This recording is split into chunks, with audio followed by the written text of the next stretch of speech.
Welcome back to Up the Villa podcast. If you're new to the channel, make sure you are subscribing, supporting the channel. Smash a like and comment your thoughts in the comment section down below. So, Aston Villa are linked with a move for Jonathan Rowe, Norwich City wonder kid, who is currently setting the championship alight. 12 goals so far this season, 2 assists.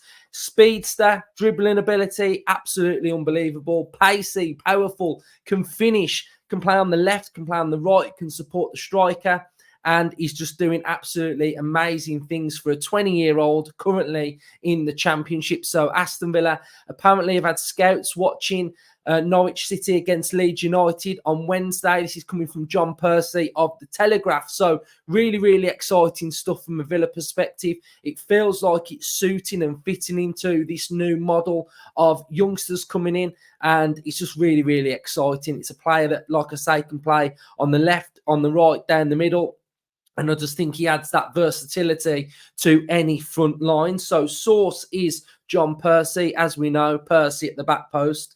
Villa are maintaining a strong interest in Norwich forward Jonathan Rowe. 3 Villa scouts watched him in the match at Leeds on Wednesday night. Villa are still hopeful of signing Morgan Rogers, but Rowe 20 is also on their radar. 12 goals, 2 assists so far this season. Really, really exciting. It does, to me, feel a little bit like this has been drip fed to the media. We know that transfer windows work in different ways. Apparently, Aston Villa have put in a 3rd bid for Morgan Rogers, and it's Aston Villa's 3rd and final offer. So this now does kind of feel like Villa may have sprinkled a little bit of a rumour somewhere. So Middlesbrough sort of get hold of this rumour, and then Aston Villa sort of say, well, if not, then we'll move to another target. That's honestly what this kind of does feel like. Although Jonathan Rowe would be unbelievable. Everybody that's watched Norwich this season can see what a brilliant job he's doing for Norwich. Absolutely fantastic. Set the whole thing alight. So quick, so dynamic, and really, really good going forward. Defensively, he's really good as well. So, yeah, I think we've got those 2 options. It feels like it does fit this model. We know that how Monchi works. He has a big scouting network. He scouts various different positions, littles it down to a small list, and then the manager will pick off and fine-tune players off that list that he feels required.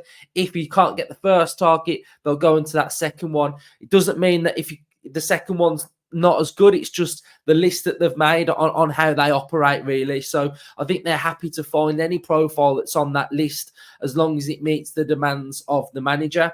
So let's have a little look then at SofaScore. So make sure you are downloading SofaScore. Helps me out massively. Best football app going. You can scan the QR code on screen, or you can click the link in the description, and it just helps me, helps this channel. If you're enjoying our content, if you watch it regularly, then the things that you can do, and make sure you are hitting a like, subscribing, commenting, but more importantly, download SofaScore, and it helps me out loads. So make sure you are all doing that. So let's head over then to SofaScore.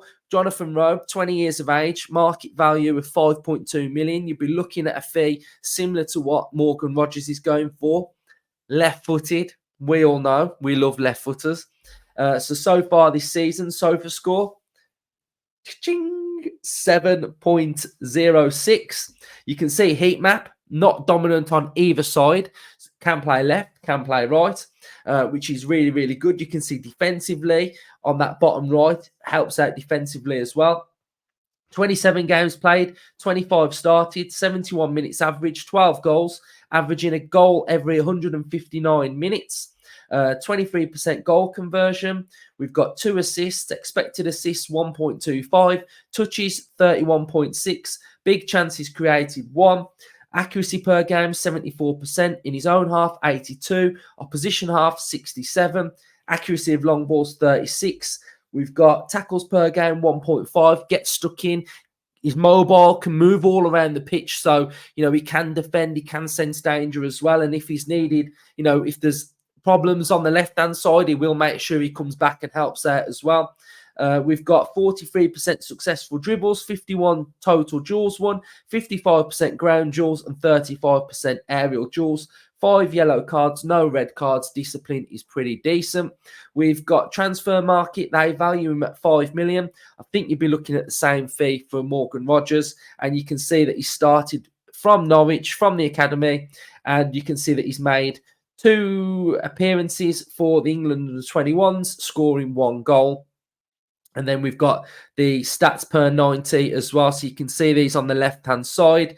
Not too strong, I don't think. But, you know, he's 20 years of age and he's a player that's going to develop, that's going to grow, that's going to get better. And he's currently doing absolutely fantastically well for Norwich City. So, you know, if it's not Morgan Rogers, if it was Jonathan Rowe, I'd be more than happy. If I had to have a look at the two together, I think Jonathan Rowe currently is outperforming Morgan Rogers. You can see that by the numbers. A little bit of a different type of player. I think Rogers could play further forward, I think, whereas I think Jonathan Rowe is sort of a little bit more of a winger. So I think those are the two differences. I do think they are kind of different in the way that they play.